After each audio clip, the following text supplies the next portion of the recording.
Hello friends, welcome back to my channel. Yes, it's সোনাস blog. আজ আবারও চলে এসেছি নতুন এক ভিডিওর সাথে। তার আগে দাঁড়াও, গাড়ির পেটটাকে ভরিয়ে দিই, কারণ আমার পেট ভরার আগে গাড়ির পেটটা ভরানো অবশ্যই দরকার, তাছাড়া কোথাও বেরোতে পারবো না। যাই হোক, গাড়ির পেট ভরিয়ে আবার বেরিয়ে পড়লাম আমাদের উদ্দেশ্যে।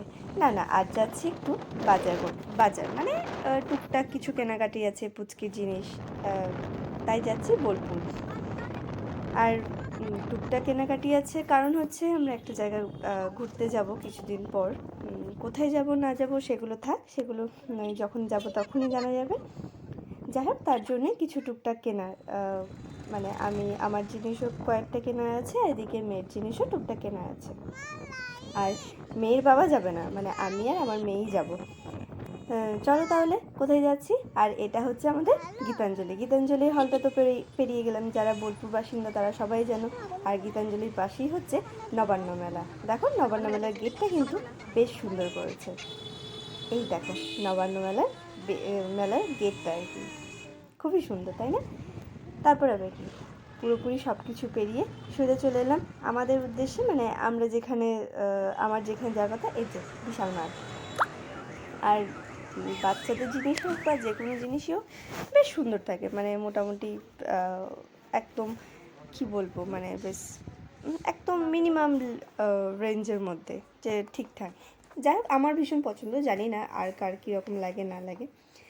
তারপর এদিকে যাই হোক, পুচকি জিনিস মানে আমার মেয়েটার জিনিস টুকটাক নিয়ে নিলাম, আমিও টুকটাক কিছু নিয়ে মোটামুটি নেওয়া হয়ে গেল। এই যে এর ধরনের দুটো টপ নিয়েছি। যাই হোক, তারপর আবার কি, বিল কাউন্টার। আর এই কাউন্টারে দাঁড়াতে ভীষণ বিরক্ত, মানে এখানেই প্রায় অর্ধেক সময় চলে যায়।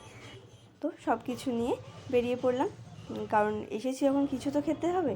তো আর তাছাড়া বোলপুরে এসেছি, মোমো খাবো না সেটা তো হতেই পারে না, তাই বেরিয়ে পড়লাম মোমো খাওয়ার উদ্দেশ্যে। আর মোমোর জায়গা একদম মানে বেস্ট জায়গা বা নাম করা জায়গা যেটা বলতে পারো, সেটা তো আছেই আমাদের শান্তিনিকেতনের ফার্স্ট গেটের কাছে তো মোমোর পুরো লাইন। এখানে যারা বোলপুর বাসিন্দা বা বোলপুরের আশেপাশে যারা আছো সেটা সবাই জানো, কারণ তাদেরকে আর বলার কিছু নেই যে এই জায়গাটাই কতটা মোমো বিখ্যাত, মানে এখানে আর বলার কিছু নেই। চলো তাহলে আর বেশি বকবক না করে মোমোটা খাওয়া যাক।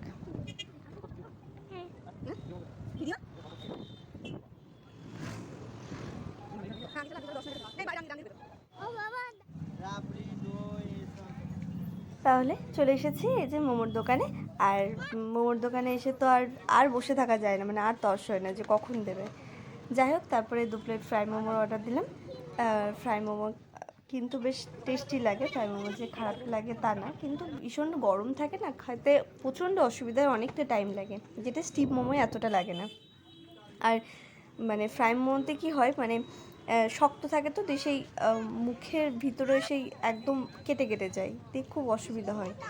সো তার জন্য ঠিকঠাক করে পোষায়নি বলে আবার ভাবলাম যে না, একটা স্টিম মোমো অর্ডার দেওয়া যেতেই পারে। তো আর একটা স্টিম মোমো খেয়ে সোজা বেরিয়ে পড়লাম বাড়ির উদ্দেশ্যে, আবার সেই নিজের গন্তব্যস্থলে, কারণ আসতে তো হবে। যাই হোক, তাহলে ভিডিওটা কেমন লাগলো তোমরা বলো, আর দেখা হচ্ছে আবার নেক্সট কোনো ভিডিওতে। ততক্ষণ ভালো থাকবেন, সুস্থ থাকবেন, and tata, bye bye, take care.